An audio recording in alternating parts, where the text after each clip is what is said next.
আমার ভালোবাসা দুষ্টু মিষ্টি বন্ধুরা, তোমরা সবাই কেমন আছো? আমি জানি তোমরা এই শীতে একটুও ভালো নেই। তাই তোমাদের মনকে গরম করার জন্য আমি সেতু চলে এসেছি নতুন একটি গরম গল্প নিয়ে। আজকের এই গল্পটি শুনলে তোমরা গরম হয়ে যাবে এবং তোমাদের পাইপ দিয়ে জল বের হয়ে যাবে। তাই গল্পটি শোনার আগে অবশ্যই হেডফোন ব্যবহার করো। তাহলে চলো আজকের গল্পটি শুরু করি। আমি রাজশাহীতে যাচ্ছিলাম পড়ালেখা করার জন্য। আমি একজন সুন্দরী মেয়ে। আমি যে গাড়িতে উঠেছিলাম সেই গাড়ির ড্রাইভার আমাকে ভুল রাস্তায় নিয়ে একটা বিশাল জঙ্গলের ভিতর একটা বড় বাড়িতে নিয়ে গেলেন। আর সেখানে নিয়ে লোকটি আমার সাথে জোর করে। বাকিটা গল্পতে শোনাচ্ছি। গ্রামের বাইরে এই প্রথম কোথাও পা রাখলাম, এক অচেনা অজানা স্বপ্নের সন্ধানে। কোনোদিন এর আগে কোথাও যায়নি। আমাদের গ্রাম ছেড়ে, একমাত্র বড় দিদির শ্বশুর বাড়ি ছাড়া। আমরা দুই বোন, বড় দিদি মণি আর আমি সোনি। বেশ সাজানো গুছানো আমাদের সংসার, কোনো ঝুট ঝামেলা নেই। সরকারি চাকরি করেন বাবা, রিটায়ার হতে এখনো অনেক দিন বাকি। মা একটা এনজিওতে চাকরি করে। কোনো রকম অশান্তি নেই আমাদের পারিবারিক জীবনে। বড় দিদি বেশ সুখী। জামাইবাবু মানে দিদির স্বামী একজন বড় সেনাবাহিনীর অফিসার। একই শহরে বাড়ি এবং কাজও করে ওই একই শহরে। ওদের সংসারটাও বেশ সুখের, কোনো রকম ঝামেলা নেই। দিদি গ্র্যাজুয়েশন পাশ করার পর আর পড়তে পারেনি। কারণ জামাইবাবু প্রতি বছর একবার না একবার বদলি হয়ে অন্য শহরে পোস্টিং হয়। তাই বড় দিদি আর কম পড়াটা শেষ করতে পারেননি। বড় দিদির অনেক শখ ছিল একজন ভালো ম্যাজিস্ট্রেট হওয়ার। আমি সবে মাত্র গ্রামের কলেজ থেকে এইচএসসি পাশ করেছি। আর পাশাপাশি সিআইডি অফিসারে চাকরি করছি। আমার শখ বড় দিদির মতো ম্যাজিস্ট্রেট হওয়া। আর তাই রাজশাহী বিশ্ববিদ্যালয় ভর্তি হওয়ার সুযোগ পেলাম। তাই রাজশাহীতে প্রথমবারের মতো গ্রাম ছাড়ছি। মা একটু মন খারাপ করেছিল, কিন্তু উচ্চশিক্ষার কথা চিন্তা করে আর কিছু বলেন নাই। বাবা সব সময় আমাকে সাপোর্ট দিত। তাই আমার তেমন একটা অসুবিধা হয় নাই রাজশাহী যেতে। তাছাড়া জামাইবাবু হলেন অফিসার, আগে থেকেই রাজশাহীতে সবকিছু ঠিকঠাক করে রেখেছেন। যদিও রাজশাহীতে প্রথম মামার বাড়িতে উঠার কথা ছিল, কিন্তু পরে সেটা আর হয়ে ওঠেনি, কারণ জামাইবাবুর এক কাছের ছেলে বন্ধু ছিলেন সরকারি দলের ছাত্রনেতা। তাই আমার হোস্টেল পেতে খুব একটা অসুবিধা হয় নাই। তাই মামার বাড়িতে না উঠে সোজা হোস্টেল এগিয়ে উঠব। এমনিতে মামার সঙ্গে মার আবার খুব একটা ভালো সম্পর্ক নাই, কারণ আমার বাবা ছিলেন একজন গরিব ঘরের ছেলে। কেন আমার মা আমার বাবাকে বিয়ে করলেন, অনেকটা বাংলা সিনেমার মতো। গরিব হলে যত দোষ হয় আর কি। যথাসময়ে বাড়ি থেকে রওনা দিলাম বাস টার্মিনাল এর উদ্দেশ্যে। মাকে এবং বাবাকে পা ধরে নমস্কার করে দিদির সঙ্গে একটু কথা বলে জামাইবাবু আমাকে বাস টার্মিনালে নামিয়ে দিয়ে উনি চলে গেলেন একটা জরুরি কাজের উদ্দেশ্যে। বাস ছাড়ল ঠিক রাত 12টা, তাই 30 মিনিটে রাজশাহীর আগের স্টেশনে গিয়ে বাসটা থাম। পরের দিন সকাল 10টার সময় আমি ভুল করে রাজবাটি নামতে গিয়ে শক্তিগড় নামে একটা জায়গাতে নেমে পড়েছিলাম। কারণ শক্তিগড় নামটা আগেও শোনা ছিল। গ্রামে অনেকের মুখে শক্তিগড়ের বিখ্যাতর কথা বহুবার শুনেছি। আর তাই কন্ডাক্টর শক্তিগড় শক্তিগড় ডাক মারতেই দুম করে বাস থেকে নেমে পড়লাম। আর সেখানটাতেই আমি আমার জীবনের সবচেয়ে ভুলটা করেছিলাম। আমি ঠিক বুঝতে পারছিলাম না কি করব। সঙ্গে বিশাল 2টা লাগেজ, মোবাইল ফোনের ব্যাটারিও শেষ। কাউকে যে ফোন করে সাহায্য চাইব সেই উপায়টুকুও নেই। এদিকে সময়ও গড়িয়ে পার হয়ে প্রায় দুপুর 2টা বেজে গেল। আমি কি করব ঠিক বুঝে উঠতে পারছিলাম না। আমাকে এভাবে রাস্তার পাশে বিশাল 2 লাগেজ নিয়ে দাঁড়িয়ে থাকতে দেখে এক লম্বা মতো সুশ্রী যুবক এসে সাহায্য করতে চাইল। প্রথম প্রথম একটু অন্যরকম মনে হলেও আমি রাজি হলাম উনার সাহায্য নিতে। আমি উনাকে সব খুলে বললাম। উনি সব শুনে আমাকে বললেন যে একটু অপেক্ষা করতে, উনি গাড়িটা নিয়ে আসছেন। উনি যথাসময়ে গাড়ি নিয়ে এলেন। আমার ভারী লাগেজ 2টা উনার গাড়ির পিছনে রাখলেন। পরে উনি আমাকে জিজ্ঞাসা করলেন সামনে বসতে চাই নাকি পিছনে। উনার এত ভালো ব্যবহার দেখে আমি ঠিক করলাম উনার সঙ্গে সামনে গিয়ে বসার। আমি বসলাম। পরে উনি গাড়ি স্টার্ট দিয়ে গাড়ি চালাতে শুরু করলেন। আমি যেহেতু রাজশাহী শহর চিনি না, তাই কিছু বলতে পারছি না কোথায় আমাকে নিয়ে উনি গাড়ি চালাচ্ছেন। বেশ কিছুক্ষণ পরে আমি উনাকে জিজ্ঞাসা করলাম রাজশাহী ইউনিভার্সিটি কত দূরে। উনি আমার দিকে তাকিয়ে উত্তর দিলেন এই তো আর মাত্র 10 মিনিট। আমি উনার কথা বিশ্বাস করলাম। ঠিক এর 10 মিনিট পরে একটা বিশাল বাড়ির সামনে গাড়িটা দাঁড় করিয়ে উনি আমাকে বলেন যে গাড়িটা আর যাবে না, একটু ঠিক করতে হবে। আমি যেন গাড়ি থেকে নেমে ওই বাড়ির ভিতর গিয়ে বসি। ঠিক কি করব বুঝতে পারছিলাম না, তখন আমার বেশ খারাপ লাগছিল। কেন এই ভুলটা করতে গেলাম একটা অজানা অচেনা পুরুষ মানুষের সঙ্গে? সে যাই হোক, আমি গাড়ি থেকে নেমে সোজা উনার সঙ্গে আমি উনার বাড়িতে গেলাম। উনি 10 মিনিট পরে এসে আমাকে জিজ্ঞাসা করলেন আমি কিছু খাব কি না। আমি উনাকে বিনীতভাবে উত্তর দিলাম না, কারণ আমি একটু একটু ভয় পেতে শুরু করেছিলাম। উনি তখন দরজাটা বন্ধ করে দিলেন আর আমার দিকে আস্তে আস্তে এগিয়ে আসলেন। আমি কোনো রকম উনাকে জিজ্ঞাসা করলাম, আমি ওনাকে জিজ্ঞেস করলাম আপনি দরজা বন্ধ করলেন কেন? উনি কোনো রকম অভিনয় না করে সোজা আমাকে বলেন, আমার তোমার সাথে অনেক কথা আছে, অনেক প্রয়োজন আছে। আমি আপনাকে চিনি না, জানি না আপনি আমার সাথে কি কথা বলবেন, আর আপনি আমাকে এখানে কেন নিয়ে আসলেন। উনি বললেন একটু পর বুঝতে পারবে আমি তোমাকে কেন এখানে নিয়ে আসলাম। আমি কোনো কুল কিনারা না দেখে ভয়ের অভিনয় করে কাঁদতে শুরু করে দিলাম। তখন উনি আমার কাছে এসে বলেন যে ভয় পাবার কিছু নাই, আমি এমন কিছু করব না যাতে তোমার ভয় হয়। আর আজ যদি তুমি আমার কথা না রাখো তাহলে তুমি এখান থেকে যেতে পারবে না। আমি তার মুখে এই কথা শুনে আশ্চর্য হলাম আর আমি কান্নার অভিনয় শুরু করে দিলাম। আমাকে তিনি বললেন, এই তুমি এভাবে কান্না করছো কেন?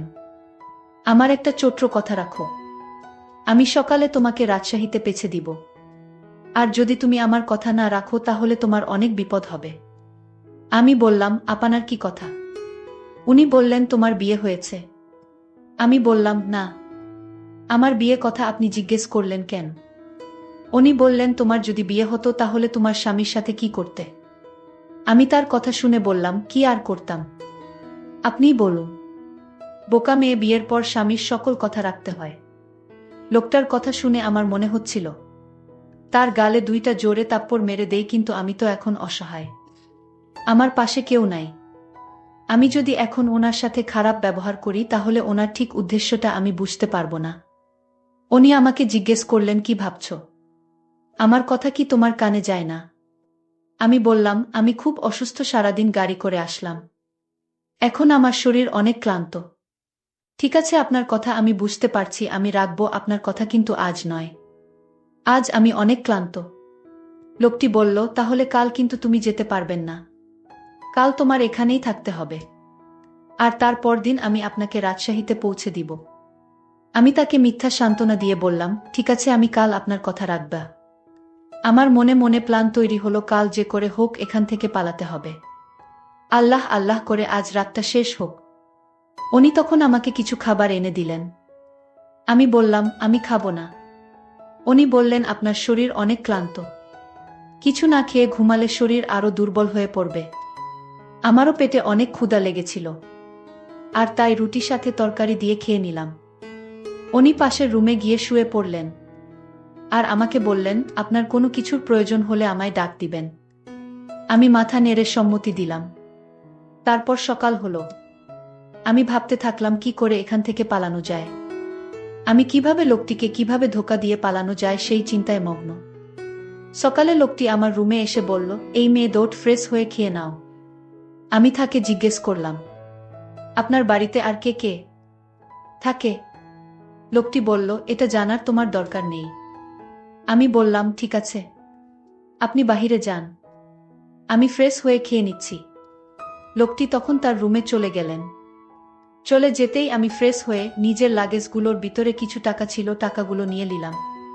তারপর আমি ধীরে ধীরে ঘর থেকে বাহির হলাম। আস্তে আস্তে হাঁটা শুরু করলাম। তারপর আমি দৌড় দিলাম। আমি ভয়ে ভয়ে এখান থেকে পালানোর চেষ্টা করলাম। আমি কিছুক্ষণ যাওয়ার পর আমি কোনো রাস্তা খুঁজে পাচ্ছি না। আমি সামনে গিয়ে দেখলাম বিশাল বড় একটা গেট, আর সেই গেট বাহির থেকে তালা লাগানো। আমি এখন কি করব? আমি এখানে কিভাবে এলাম?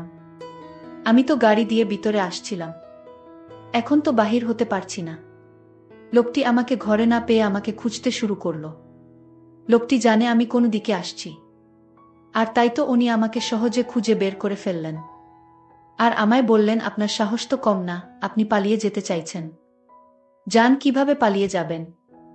এখন পর্যন্ত আমার বাংলোতে 25 জন মেয়ে আটক, তারা যেতে পারেনি। আর আপনি চলে যাবেন, যান। যারা আটক আছে তারা 2 বছর যাবত এখান থেকে পালাবার চেষ্টা করলেন কিন্তু পালাতে পারেনি। আর তুমি কি না এখান থেকে চলে যেতে চাইছ? আমি লোকটির কথা শুনে তার পায়ে ধরে বললাম, আপনি আমার বড় ভাইয়ের মতো, আপনি আমাকে এখান থেকে যেতে দিন। লোকটি তখন হাসি দিয়ে বলল, আমি তো আপনাকে ছেড়ে দেওয়ার জন্য এখানে আনিনি। আপনি যতই চেষ্টা করেন এই বাংলো থেকে পালাতে পারবেন না। আমি আপনাকে খুব সুন্দর করে বুঝিয়ে বলেছিলাম আপনি আমার কথা রাখলে আপনাকে এখান থেকে যেতে দিবা। কিন্তু আপনি তা না করে পালানোর চেষ্টা করছেন। এখন তো আর যেতে পারবেন না। ওই মেয়েদের সঙ্গে তোমার থাকতে হবে। আমাকে তখন বলল, চলুন আমার সাথে, নইলে আমার আসল চেহারা সম্পর্কে আপনার ধারণা নেই। তাই আপনাকে ভালো করে বলছি, আপনি আমার সাথে চলুন। আমি কোনো উপায় না পেয়ে আমি তার সাথে গেলাম। তখন তিনি আমায় একটা রুমে নিয়ে গেলেন। আমি রুমের ভিতরের দৃশ্যটা দেখেই আমার দম বন্ধ হয়ে আসছিল। কারণ ওইখানে আরও 25টা মেয়েকে দেখতে পেলাম। আমি তাকে জিজ্ঞেস করলাম, এখানে এত মেয়ে কেন? উনি বললেন, ওনারা এখানে চাকরি করেন। আমি বললাম, এখানে আবার কিসের চাকরি? আপনি সত্যি করে বলেন, ওদেরকে কেন আপনি আটকিয়ে রাখছেন, এখান থেকে যেতে দিচ্ছেন না? লোকটি তখন আমাকে ভয় দেখিয়ে বলল, একদম চুপ, সেই জবাব কি তোকে দিতে হবে? তুই নিজের চিন্তা কর, আজ তোর কি হবে সেটা নিয়ে ভাব। আজ তুই বুঝতে পারবি ওনারা এখানে কেন থাকেন। মেয়েগুলো আমাকে দেখে কান্না করতে শুরু করলো। মেয়েগুলো আমার দিকে তাকিয়ে বলল, আজ আমাদের যে অবস্থা দেখছো তোমারও ঠিক এমন অবস্থা হবে। আমি মেয়েদেরকে জিজ্ঞেস করলাম, তোমাদের সাথে কি হয়েছিল? তারা বলল, আজ রাতে বুঝতে পারবেন কি হয়েছিল।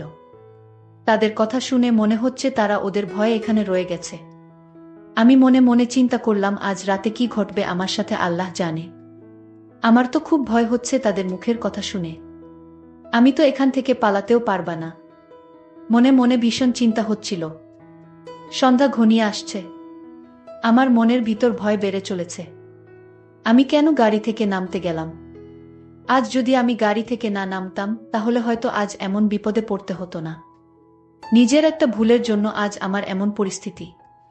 আমি এসব চিন্তা করছিলাম। হঠাৎ দেখলাম লোকটি আমার পিছনে দাঁড়ানো। আমাকে বললেন, আমি তোমাকে ছেড়ে দিব।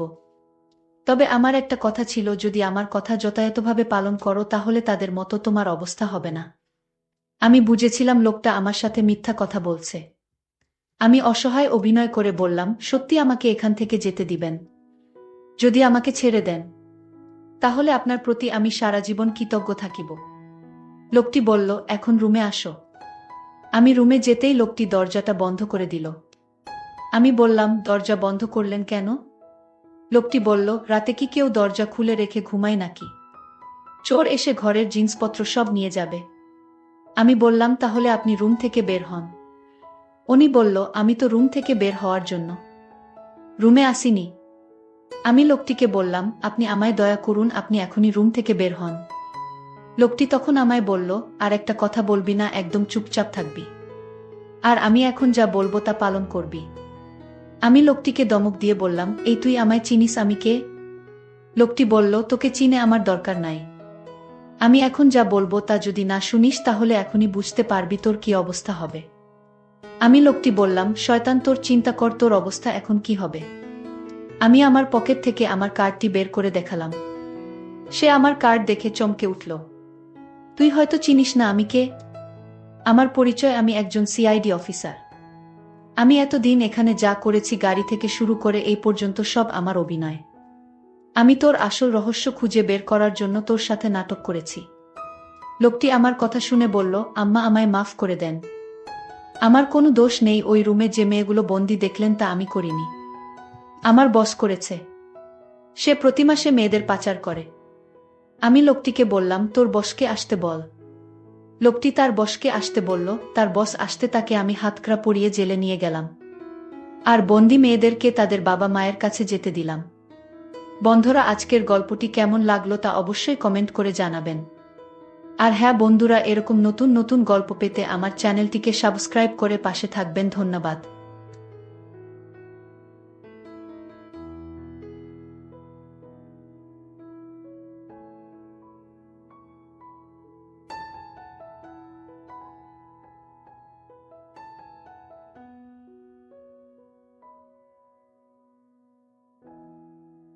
বন্ধুরা, তোমরা যারা আমার ইমো নাম্বার চাও এবং আমার সাথে ভিডিও কলে কথা বলতে চাও, তাহলে আমার চ্যানেলটি সাবস্ক্রাইব করে রাখো, কেননা আমি আগামী গল্পে আমার ইমো নাম্বারটি দিব এবং তোমরা সবাই আমার সাথে ভিডিও কলে কথা বলতে পারবে।